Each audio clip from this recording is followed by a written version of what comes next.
Hi అండి, అందరికీ నమస్కారం అండి. ఫ్రెండ్స్, మనకి ఇప్పుడిప్పుడే మరొక బ్రేకింగ్ న్యూస్ అప్డేట్ అయితే రావడం జరిగిందండి. అది కూడా మరో ఘోర రైలు ప్రమాదం, భారీగా మృతులు అంటూ ఇప్పుడే మనకు ఒక బ్రేకింగ్ న్యూస్ అప్డేట్ అయితే వచ్చిందండి.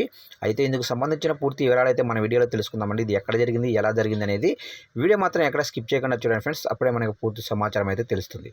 ఇక లేట్ చేయకుండా వివరాల్లోకి తెలిపోదాం. ఇక్కడైతే చూడండి ఫ్రెండ్స్, జార్ఖండ్లో బుధవారం సాయంత్రం రైలు ఢీకొన్న ఘటనలో కనీసం 12 మంది మరణించినట్లు అనుమానిస్తున్నారు. రైల్వే అధికార వర్గాలు మాత్రం 2 ప్రాణాలు కోల్పోయినట్లు చెబుతున్నారు. అయితే జామ్తారా కర్మతాండ స్టేషన్ల మధ్య ఉన్న కాలా జూరియా వద్ద ఈ దుర్ఘటన చోటు చేసుకుంది. బగల్పూర్ వెళ్తున్న అంగా ఎక్స్ప్రెస్ నుంచి దిగిన ప్రయాణికులు జూజూ నుంచి అస్సాం జోలు వెళ్తున్న మెము రైలు కింద పడి మరణించారు. ట్రాక్ వద్ద దుమ్ము పొగలాంటిది కనిపించడంతో అనుమానించిన అంగా ఎక్స్ప్రెస్ లోకో పైలట్ దాన్ని కాలా జూరియా వద్ద నిలిపివేశాడు. మంటలు వ్యాపించాయేమోనన్న భయంతో కిందికి దిగిన కొందరు ప్రయాణికులు పక్క ట్రాక్ మీదుగా నడుస్తూ వెళ్లారు. అయితే ఆ ట్రాక్పై మెము రైలు వస్తున్న విషయాన్ని గమనించగా దాని కింద పడి నలిగిపోయారు. అంగా ఎక్స్ప్రెస్ నిలిపిన దాదాపు 2 కిలోమీటర్ల దూరంలో ఈ దుర్ఘటన జరిగిందని తూర్పు రైల్వే వర్గాలు తెలిపాయి. అంగా ఎక్స్ప్రెస్లో అగ్ని ప్రమాదం జరగలేదని పేర్కొన్నాయి.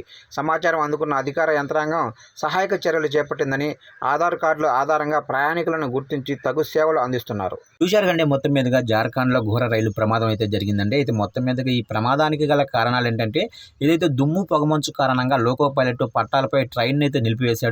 అయితే రైలు ఒక్కసారిగా నిలిపివేయడంతో అందులో ఉన్న ప్రయాణికులు ఒక్కసారిగా భయపడ్డారు. అందులో మంటలు వ్యాపించాయన్న భయంతో ఆ రైలు నుంచి దిగి పక్క ట్రాక్ పై వెళ్తుండగా అటు నుంచి వస్తున్న రైలు ఢీకొనడంతో దాదాపుగా 12 మంది మరణించినట్లు తెలుస్తుంది ఫ్రెండ్స్. చూశారు కానీ అప్డేట్ నచ్చినట్లయితే లైక్ చేయండి. ఇలాంటి ముఖ్యమైన అప్డేట్స్ కోసం ఇప్పుడే మన ఛానల్ని సబ్స్క్రైబ్ చేసి ఫాలో చేయండి ఫ్రెండ్స్.